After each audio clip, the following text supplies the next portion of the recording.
One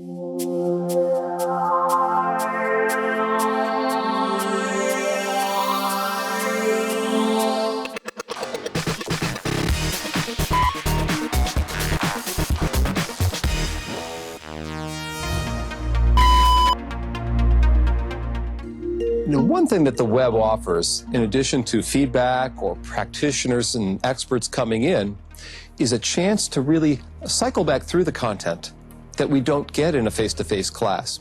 What, asynchronous learning does in particular is it provides a sense of permanency to the text and a chance to come back to that shared text, like writing on a napkin in a restaurant. You can come back to that napkin and add more ideas to it and take a look at those ideas 2 weeks later or a month later. What the internet allows us to do is reflect and debrief, which personally I have a difficult time doing, is often debriefing on what I've done. And what the web forces me to do is to think about how we can have students come back to information from previous weeks. Maybe they've missed a chat.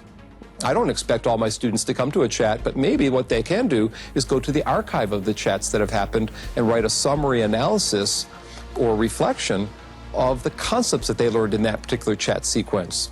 Or maybe have them reflect on a lecture that's a video lecture from an expert or from myself.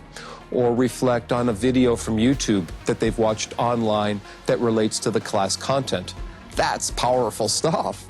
And they watch a video after reading a book and watching a lecture and having discussions. Reflecting on all that and making sense of the pieces can anchor their learning and bringing that knowledge up and priming it for future tests, for instance, because now they've strengthened that learning.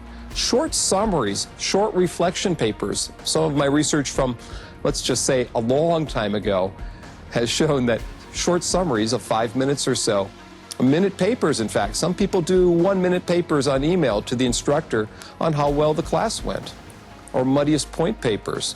Any kind of reflections on the book, reflections on the lecture, reflections on the videos, whatever it is, those are powerful for strengthening students' learning and making those connections between content so that you can, in turn, utilize that knowledge. We all want students to use it. So instead of just delivering or thinking about how to deliver knowledge better, think about how to get students to reflect on it in different ways and help ingrain that knowledge in to be used later.